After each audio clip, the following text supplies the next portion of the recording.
Myself, Karanam Assistant Professor, Vijayanagara College, Hosapete.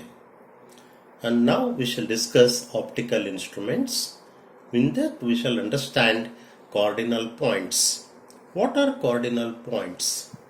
The analysis of an optical system using cardinal points is known as Gaussian optics, named after C.F. Gauss. For an optical lens system, characteristics are defined by cardinal points. Knowing the location of the cardinal points to find out the image produced by an object passing through the optical lens. For Gaussian optics, the cardinal points consist of three pair of points located on the optic axis of rotationally symmetric focal optical system. Now, what is an optical axis? The straight line passing through the geometrical centers of the lens and joining the centers of curvatures of its surface is called as optic axis.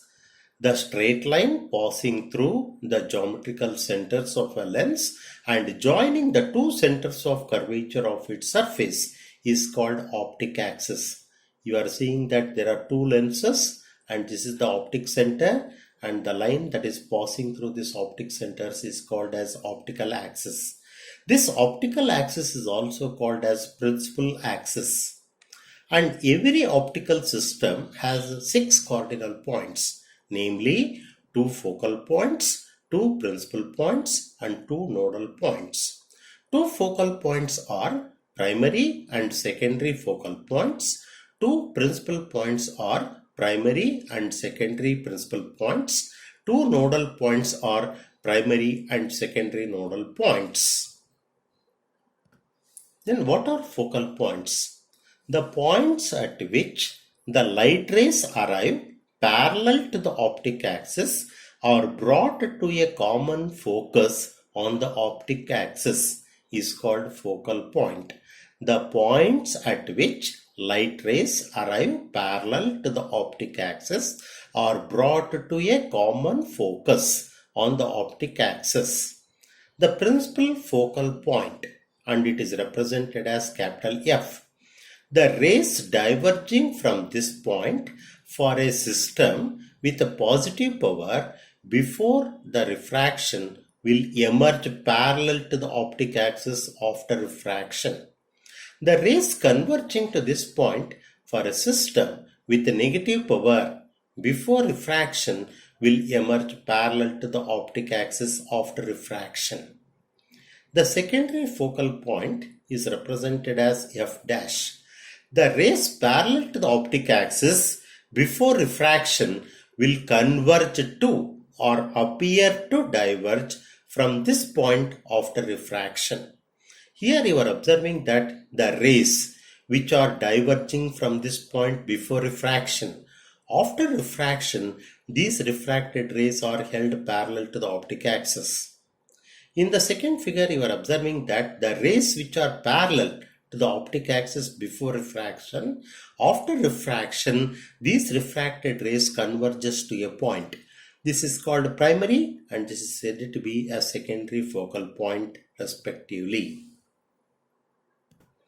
The principal points. The principal points are the points at the intersection of two imaginary rays created by extending the ray entering the lens and extending the ray exiting from the lens. The principal planes are the planes normal to the optic axis intersecting the principal points on the optic axis. The two principal planes are primary and secondary. First is object, second is image. Now you are observing in this figure the ray which is parallel to the optic axis. After refraction, it will produce the image at the point focal point.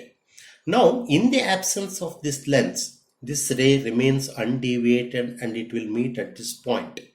And where this ray which when being extended backward, where these two imaginary rays intersect, at that point it is called principal point.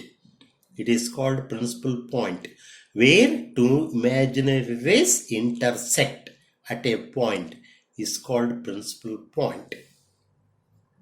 The nodal points. The nodal points are two axial points such that a ray directed at first nodal point will seem to emerge from second nodal point parallel to the original direction. A ray directed to the nodal point at a certain angle will exit the lens at the same angle. The extending the exiting ray towards the inside of the lens will intersect the optic axis at the second nodal point and vice versa. I mean to say that here you are observing that a ray which is being incident on this lens at a particular angle, and this is the ray which is being emergent, and this is the refracted ray of this complete lens system. When this is the refracted ray, this angle made by this refracted ray and these two angles remains same. These two remains the same, and these are the nodal points N1 and N2. So when an optical system is bounded on both sides by air, that means air means it has same refractive index on both sides, then the nodal points coincide with the principal points. So that means here you are observing that these are the nodal points which will coincide with the principal points. Therefore, whenever the medium remains air, if the medium is replaced by air, the nodal points will intersect or they will coincide with the principal points. Now we shall understand what is the significance. The knowing the cardinal points of an optical system, the location and size of the image formed by the optical system can be found by ray tracing. Thank you.